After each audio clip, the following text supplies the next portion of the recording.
ছোট বোন কুয়েত থেকে কিছু জিনিসপত্র পাঠিয়েছিল। আসসালামু আলাইকুম এভরিওয়ান, কেমন আছেন? আশা করছি সবাই ভালো আছেন। আমিও আমার ফ্যামিলি নিয়ে ভালো আছি, আলহামদুলিল্লাহ।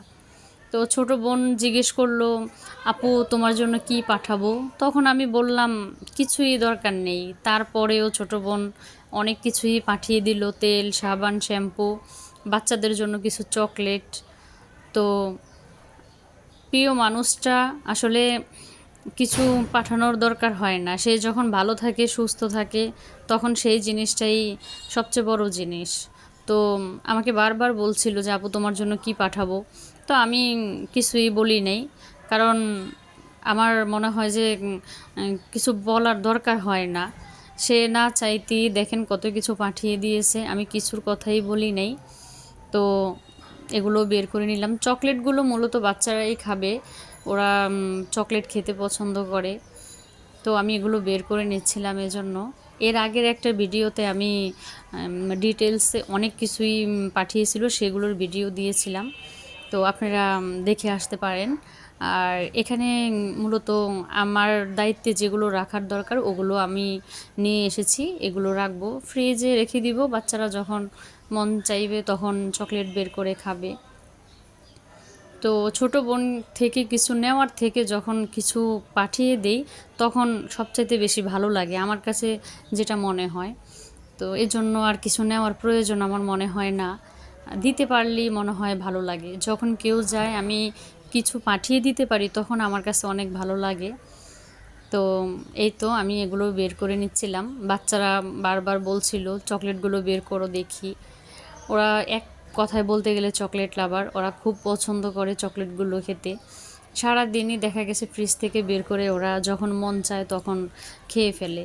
আর এখানে এই চকলেটও না, আরও অনেক চকলেট এনেছিল। শুধু আমার দায়িত্বে যতটুকু রাখার আমি ততটুকুই এখানে দেখাচ্ছিলাম।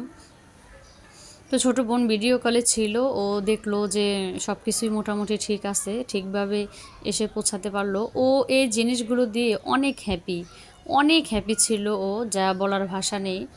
কারণ একদম বিশ্বস্ত লোকের কাছে এগুলো পাঠানোটা খুবই কষ্টকর।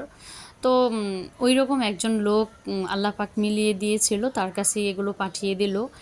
এটা তার পরের দিনের, আমি আমার মাকে নিয়ে মেডিকেল গিয়েছিলাম। ওইখানে আমার মার ছোট্ট একটা সার্জারি হয়েছিল। এটা পলিপ ছিল খাদ্যনালীতে, সেই পলিপটারই সার্জারি করা হয়েছিল। তো এখানে আমি গিয়েছিলাম।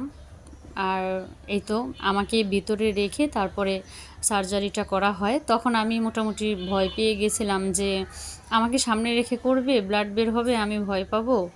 পরে দেখলাম নর্মাল বিষয়, কোনো ব্লাড বের হয় নাই, একদম সুন্দরভাবে অল্প সময়ের ভিতরে সার্জারিটা কমপ্লিট করতে পেরেছিল। তো বাসায় এসে সন্ধ্যায় বাচ্চাদেরকে কিছু ডোনাট বানিয়ে ফ্রোজেন করে রেখেছিলাম। ওই ফ্রোজেন করা ডোনাটগুলোই আমি ভেজে দিচ্ছিলাম। সন্ধ্যায় ম্যাম আসে বাচ্চার, সেই ম্যামের জন্য আবার বাচ্চাদের জন্য আমি এই ডোনাটগুলো ভেজে নিচ্ছিলাম। সাথে ছিল চা। আর সবসময় চা, কফি এগুলো করাই লাগে, না করলে হয় না। আমরা সন্ধ্যাবেলা একটু খেতে পছন্দ করি। তো আমি এখানে চিকেন মোমো, চিকেন ডোনাট অনেক কিছুই ফ্রোজেন করে রেখেছিলাম। যখন বাচ্চারা যেটা খেতে পছন্দ করে, যেটা আবদার করে, ওইটাই ওদেরকে দেওয়া লাগে, কিছুই করার নেই। তো আমি এখানে ডোনাটগুলো ভেজে তারপরে রাতের জন্য একটু খাবার রেডি করে নিচ্ছিলাম। এখানে একটু চিংড়ি মাছ আমি ভুনা করে নিচ্ছিলাম টমেটো পেঁয়াজ দিয়ে। এটা দিয়ে রাতের খাবার হবে। দুপুরে হালকা পাতলা রান্না হয়ে